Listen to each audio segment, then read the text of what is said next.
March 22, 2009, Lake Maracaibo, Venezuela. The water was black glass that night, reflecting nothing, swallowing everything. We'd crossed the Colombian border 48 hours earlier with papers that identified us as agricultural consultants for a USAID contractor. The papers were good, professionally aged, complete with coffee stains and dog-eared corners. They'd pass inspection at any checkpoint. Not that it mattered anymore. My name's irrelevant now. What matters is, I was there. 31 years old, seasoned enough to know when something felt wrong, young enough to think I was bulletproof. I'd done 2 tours in Iraq, 1 in Afghanistan, and 6 months of interdiction ops in Bolivia. The DEA had recruited me straight out of Special Forces, 1st Battalion, 75th Ranger Regiment. They needed people who could operate in denied territory, people who understood that sometimes you couldn't call for backup. Our team was small, 8 operators, all American, all volunteers for what the briefing officer in Bogota had called high-risk intelligence gathering in non-permissive environments. That's bureaucrat speak for, you're going somewhere the United States government officially doesn't operate, and if you die, we'll deny you ever existed. Jackson was our team leader. Staff Sergeant Marcus Jackson from Killeen, Texas, built like a freight train, with the kind of quiet competence that made other men follow him into hell. He'd been with 10th Special Forces Group before the DEA tapped him. Next to him was Rodriguez, no relation to half the narcos we were tracking, from El Paso. Our comms specialist, fluent in 6 dialects of Spanish, could blend into any crowd south of the Rio Grande. Then there was Kowalski, our medic, a Polish kid from Chicago who'd patched up more bullet wounds in Ramadi than most trauma surgeons see in a career. Miller handled our heavy weapons. 6'4", Nebraska farm boy, carried an M240B like it was a toy. Peterson was our intelligence analyst, MIT dropout, who joined the Army to pay off student loans and discovered he had a talent for finding people who didn't want to be found. Vaughn, our senior weapons sergeant, had done Panama in '89, Somalia in '93, and everything in between. Washington was our youngest, 24, fast rope specialist and natural athlete. And there was Chen, our tracker, whose grandfather had fought in Korea and whose father had walked point in Vietnam. Hunting was in his blood. We'd been briefing for 2 weeks at a safe house outside Cucuta. The target was a processing facility somewhere in Zulia State, allegedly run by a splinter group that had gone dark 6 months earlier. They'd stopped responding to their cartel contacts. Satellite imagery showed the compound was still operational, generators running, heat signatures, vehicle movement. But something had changed. The cocaine shipments had stopped. The workers who'd escaped told stories that sounded like fever dreams. Mass hallucinations, the analysts said. Probably contaminated product. But the agency doesn't send 8 Special Forces operators to investigate hallucinations. There was something else in the briefing packets, buried in the appendices. Reports from the 1950s, when the CIA had first established networks in Venezuela. Paparazzi with code names like PB Success and Redacted, references to biological anomalies and indigenous warnings that the analysts had dismissed as Cold War paranoia. Jackson had read those files 3 times. I'd watched his jaw tighten with each pass. We'd crossed at night, riding in a tobacco truck with a driver who didn't ask questions because he'd been paid not to. Our gear was civilian pattern but military grade, suppressed HK4 Sun 16s, PRC 152 radios, ANPVS 14 night vision monoculars, ceramic plate carriers under fishing vests. We looked like well-armed tourists. On Lake Maracaibo, that was basically camouflage. The boat was waiting at a dock that smelled like diesel and rotting fish. 40-foot cigarette boat, twin 450 horsepower outboards, owned by a former Venezuelan Navy officer who now ran import-export. His name was Tomas. Jackson asked why. Tomas just shook his head and started the engines. The conversation was over. The crossing took 3 hours. The lake was calm, almost unnaturally so. No wind, no waves, just the mechanical thunder of the engines and the smell of exhaust. Rodriguez sat next to me, checking and rechecking his radio. "Comms are going to be shit in the interior," he said. "Satellite's our only hope. And even that's iffy under canopy." I nodded. I'd already accepted we were going in dark. The GPS coordinates put the target compound 40 clicks inland, in the foothills where the lake basin gave way to cloud forest. The terrain was brutal. Steep ravines, triple canopy jungle, and during the wet season, rivers that appeared overnight. March was supposed to be dry. Supposed to be. We landed at a fisherman's village that was mostly empty. A few boats, a few houses, nobody watching. Tomas didn't even cut the engines. Just idled close enough for us to jump to the dock. 3 días, he said. 3 days. If we weren't back in 3 days, he wasn't waiting. Then he was gone, a rooster tail of white water disappearing into darkness. The village had that feeling. You know the one, like eyes on your back, but when you turn, there's nothing. Chen felt it too. He was scanning the tree line with his NVGs, his M4 held low and ready. This place is dead, he whispered, but it's not empty. We moved inland at 0200 hours, using a trail that Peterson had identified from satellite imagery. The jungle closed around us like a fist. Within 30 minutes, the lake was gone, the village was gone, and we were in a different world. The sounds were wrong. In Iraq, the desert had its own silence, vast and clean. In Afghanistan, the mountains breathed. But this jungle felt suffocated. The insects were too loud, the birds too quiet. And underneath it all was a pressure that made my ears pop. By dawn, we'd covered 12 kilometers. We set up a patrol base in a stand of ceiba trees, pulling security in shifts while the heat climbed into the 90s. Miller broke out the water purification tablets, and we refilled from a stream that ran brown with tannins. Everything tasted like mud and iodine. Kowalski checked everyone for leeches, found 7 on Vaughn alone, and we tried to rest while the jungle buzzed and clicked around us. That's when Peterson noticed the compass. He'd been plotting our position, triangulating from known landmarks, and his hands had stopped moving.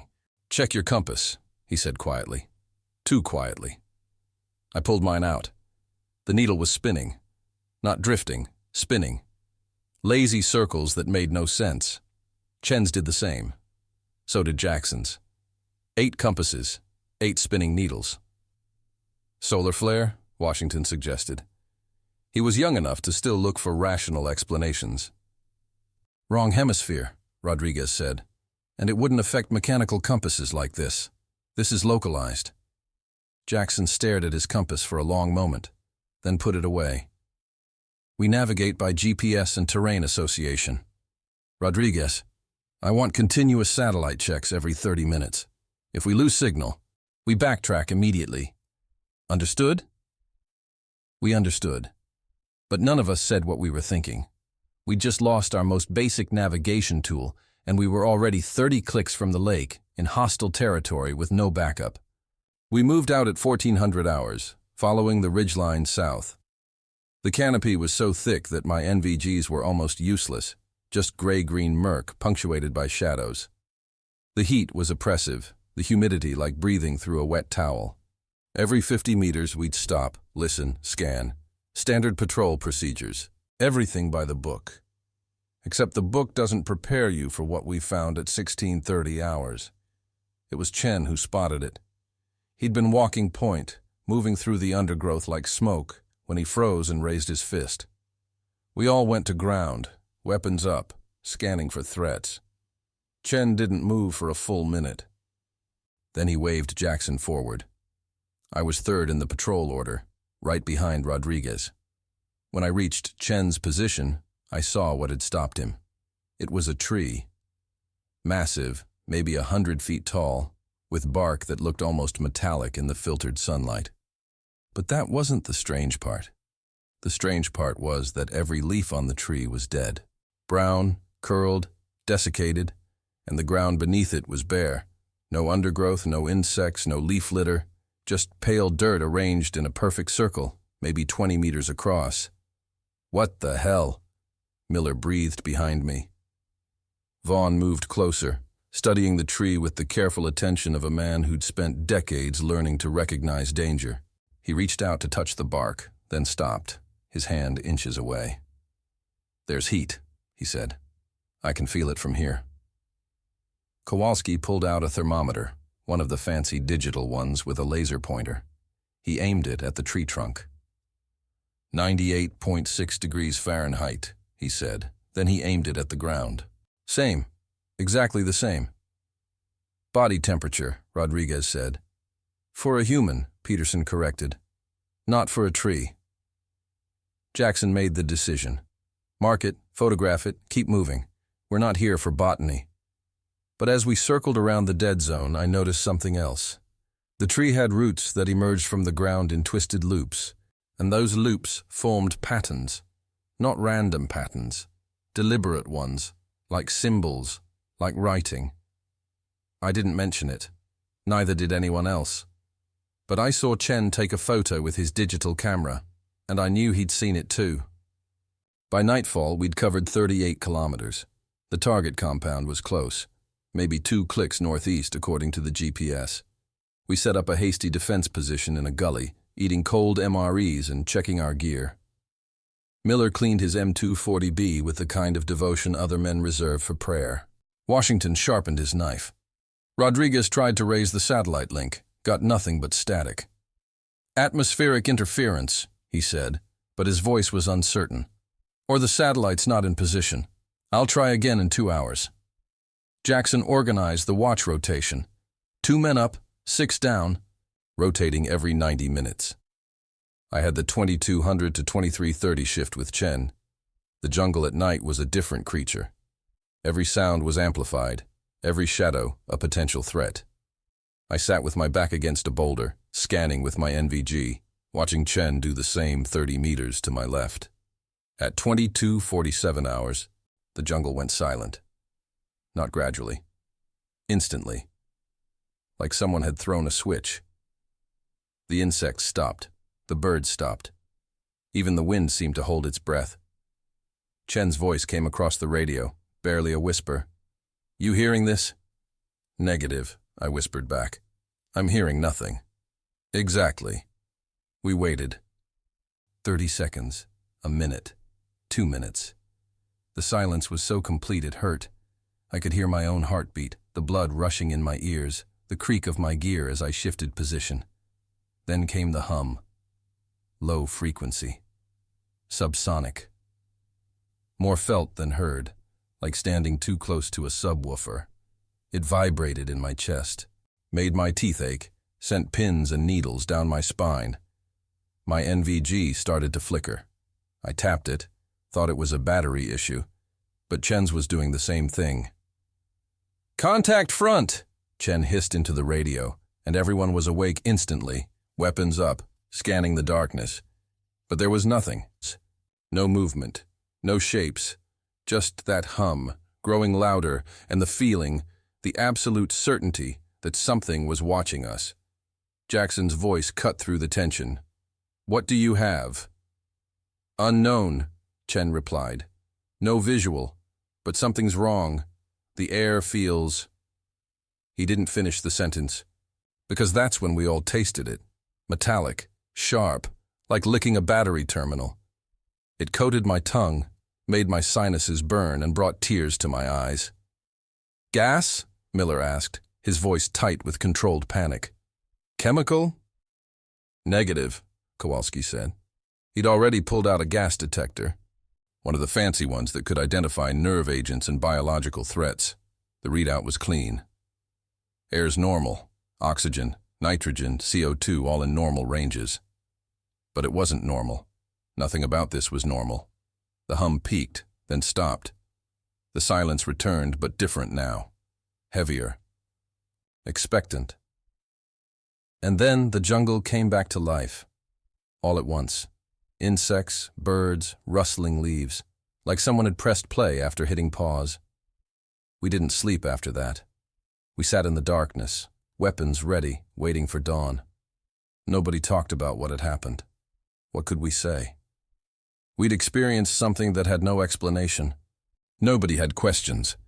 We all had the same question, but none of us wanted to ask it out loud. What if the compound is the source? We reached the target at 0830 hours.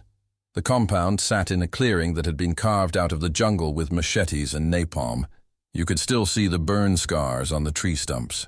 Chain link fence, 12 feet high, topped with concertina wire. Guard towers at each corner, unmanned. A main building that looked like it had been prefabbed and assembled on site, all corrugated metal and concrete blocks. 2 smaller outbuildings, a generator shed that should have been running but wasn't, and silence. We watched from the tree line for 30 minutes. No movement, no lights, no sentries. The satellite photos had shown activity 48 hours ago. Now it looked abandoned. Could be a trap, Vaughn said. They knew we were coming, cleared out, left the place wired. Or everyone's dead, Miller added helpfully. Jackson studied the compound through his binoculars, then made his decision. Peterson, Washington, you're on overwatch from here. Everyone else, we're going in. 2-man teams. Chen and Vaughn, you take the outbuildings. Miller and Kowalski, the generator shed. Rodriguez and I have the main building. Standard clearing procedures. Radio check every 5 minutes. If you find something, you report before you touch it. Clear? Clear. We moved to the fence line. No alarms. No sensors that we could detect. Vaughn used bolt cutters on the chain link, and we slipped through one by one. The compound smelled wrong. Not death exactly, but absence. Like the smell of a room that's been sealed for too long. Chen and Vaughn peeled off toward the outbuildings. Miller and Kowalski headed for the generator shed. Rodriguez and I followed Jackson toward the main entrance. The door was unlocked, just hanging open, swaying slightly in a breeze that didn't exist. Jackson pushed it wider with his rifle barrel, and we flowed inside, weapons up, scanning and clearing. The interior was chaos. Overturned furniture, scattered papers, broken equipment. But no bodies, no blood, no signs of a firefight. Just the evidence of people leaving in a hurry, or running. Rodriguez found the radio room first. The equipment was still on, batteries nearly dead, LED indicators blinking weakly. He checked the logs. Last transmission was 6 days ago, he said. Distress call, Spanish. Something about, they're inside the wire. They? I asked. Rodriguez shook his head. Rodriguez shook. Not specified. The transmission cut off mid-sentence. Jackson was already moving deeper into the building, clearing rooms methodically. Office, bathroom, kitchen, everything abandoned. In one room, we found a table covered in maps.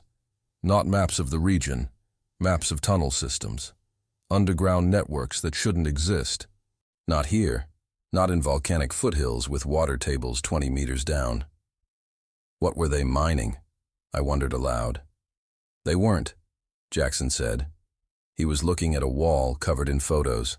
Polaroids, dozens of them, pinned up like a conspiracy theorist's vision board. Most showed jungle, trees, rock formations. But some showed other things, shapes in the darkness, figures that were almost human but not quite. And in one photo, clear as day, something tall and impossibly thin standing at the edge of the tree line, its eyes catching the camera flash like an animal's. My radio crackled. Chen's voice. Boss, you need to see this. What do you have? You need to see this. We found Chen and Vaughn at the larger outbuilding. The door had been forced open from the inside. Bent metal, twisted hinges. Inside was a laboratory. Or what used to be a laboratory. Now it looked like a tornado had hit it. Centrifuges torn from their mounts. Refrigeration units ripped open, their contents spoiled and rotting. Glass everywhere. But that wasn't what Chen wanted us to see. In the center of the room was a cage. Heavy gauge steel, reinforced corners. The kind of thing you'd use to contain a large predator. The door was torn off its hinges. Not cut, not blown. Torn. The metal was twisted like taffy, peeled back like a sardine can. What kind of strength does that? Vaughn asked. He was running his hand along the bent metal, and even his decades of experience couldn't hide the fear in his voice. I don't know, Jackson said, and I don't think I want to know. But we were about to find out. Miller's voice exploded across the radio. Contact! Contact! Something in the generator shed. It's moving! Christ, it's fast! Gunfire. The unmistakable hammer of Miller's M240B, maybe 15 rounds in a controlled burst. Then silence. We ran. The generator shed was 50 meters away. We covered the distance in seconds. Weapons up, expecting a firefight. What we found was worse than any firefight.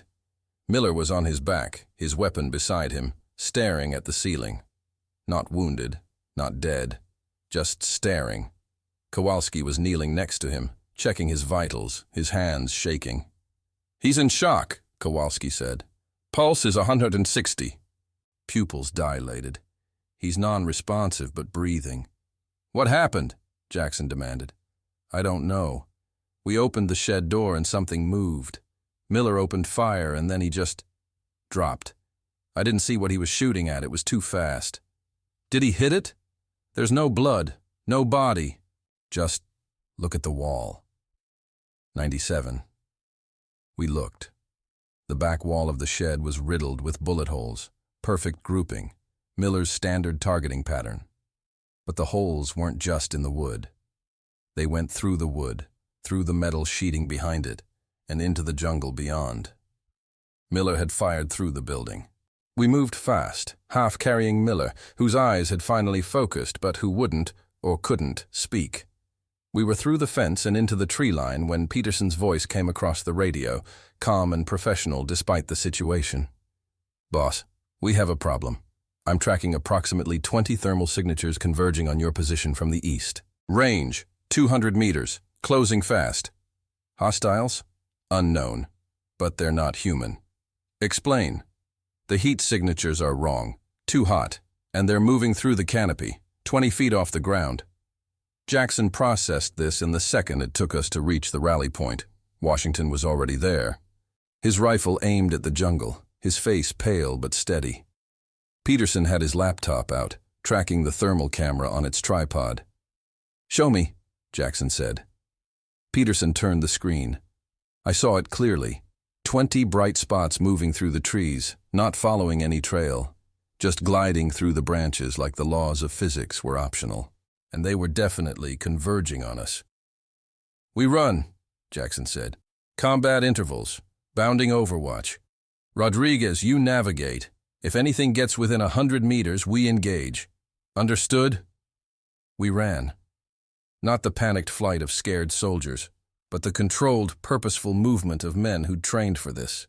We moved in pairs, one team running while the other covered, leapfrogging through the jungle, maintaining fields of fire, keeping our intervals. Professional, disciplined, terrified. Because behind us, those thermal signatures were gaining.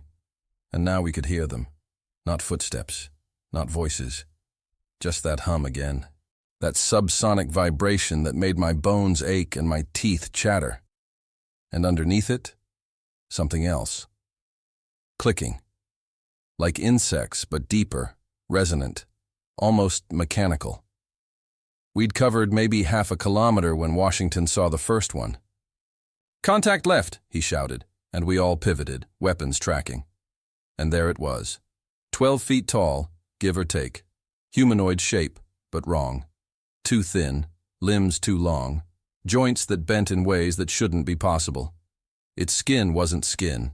It was smooth and dark like volcanic glass, reflecting the filtered sunlight in rainbow patterns. And its eyes. Jesus Christ, its eyes. 3 of them, arranged in a triangle on what I assumed was its face, glowing with a blue-white light that hurt to look at. It stood 20 meters away, perfectly still, head cocked like it was studying us. Curious. Then it moved. Not walked. Moved. 1 second it was 20 meters away. The next it was 10, and I hadn't seen it cross the distance. Just a blur of motion that my brain couldn't process. Miller, conscious now somehow, opened fire first. The M240B roared, 7.62 rounds, tearing through the jungle at 950 meters per second. We all followed, a wall of lead converging on the thing. It dodged. Not all the rounds. I saw impacts, saw fragments of that glass-like skin explode off its body, but most of them. It moved between the bullets, impossibly fast, and then it was gone, vanished back into the canopy. "Did we kill it?" Washington asked. "No," Chen said. He was looking at the ground where the thing had stood. There was no blood, just fragments of that dark material, already dissolving into smoke. "There's more," Peterson said quietly. He was looking at his laptop. The thermal signatures had multiplied, 30 now, 40, surrounding us in a tightening noose. "They're hurting us," Vaughn said. He'd seen this before, in Somalia, when militia had used coordinated tactics to drive a convoy into a kill zone. "They're pushing us somewhere specific." Jackson understood immediately. "Rodriguez, plot a vector perpendicular to their movement. We're breaking through the cordon." "That takes us due west," Rodriguez said, "into rougher terrain. Box Canyon. Better than walking into an ambush. Move." We altered course, heading west, climbing now as the land rose into the foothills. The jungle thinned, replaced by rocky outcroppings and sparse vegetation. Behind us, the clicking grew louder. And then Chen stopped, so abruptly that I almost ran into him. "We've been here before," he said. "Impossible," I replied. "We're 5 clicks from—" But he was right. I saw it too. The tree. The dead tree with the metallic bark, standing in its perfect circle of bare ground. The same tree we'd found 24 hours earlier, 12 kilometers north. Except we hadn't circled back. I'd been checking the GPS every 10 minutes. We'd been moving west in a straight line. "Space is fucked," Miller said. He was on his feet now, weapon ready, but his voice was hollow. "This whole area, space is fucked." Jackson didn't waste time arguing. "Through the dead zone, double time." We ran toward the tree and the clicking stopped.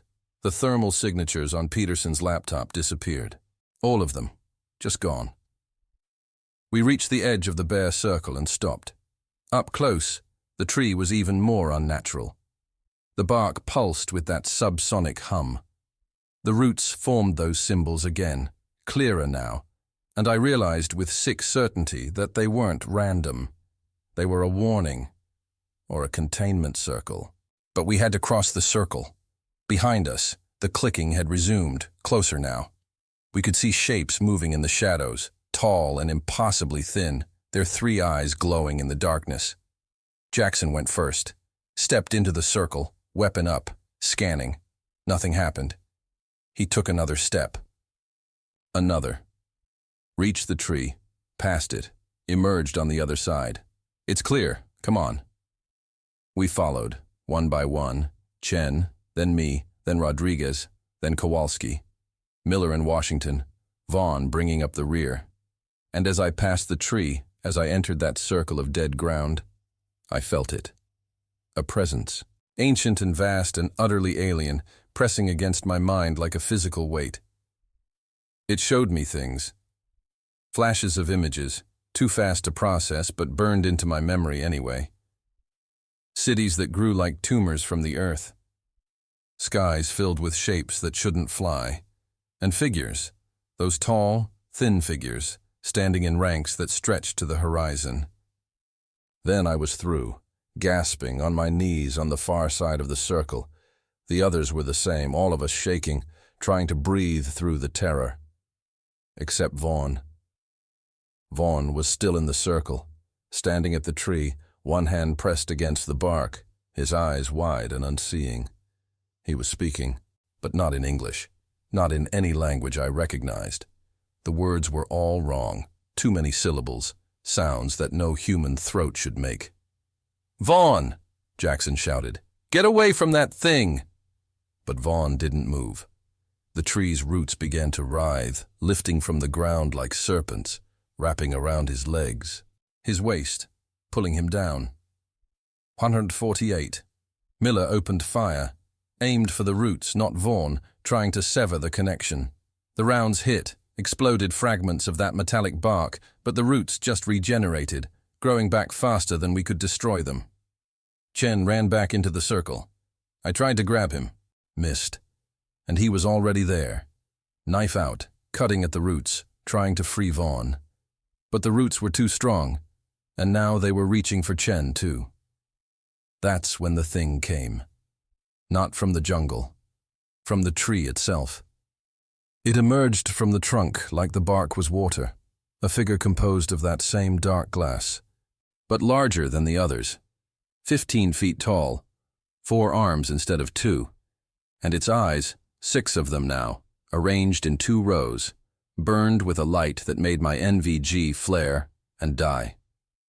It reached for Chen with one of its elongated hands. Chen stabbed it, drove his KA bar into what should have been its wrist. The blade shattered, not bent, shattered, like he'd tried to stab a diamond. Miller hit it with the M240B, full auto, walking the rounds up its torso. The thing didn't even flinch, just turned its head, all 6 eyes focusing on Miller, and made a sound. A high-pitched shriek that wasn't a voice, more like metal tearing. And Miller dropped, like someone had cut his strings, just collapsed, unconscious before he hit the ground. Infrasound weapon, Peterson said. He was next to me, his hands over his ears, blood running from his nose. It's using frequency to disrupt brain function. The thing shrieked again. Peterson stopped talking, his eyes rolling back, and he fell. We were losing. All our training, all our equipment, all our experience. It meant nothing against this. We were cavemen throwing spears at a tank. Jackson understood. I saw it in his eyes, the calculation, the acceptance. He pulled a white phosphorus grenade from his vest, yanked the pin, and threw it at the tree. "Run!"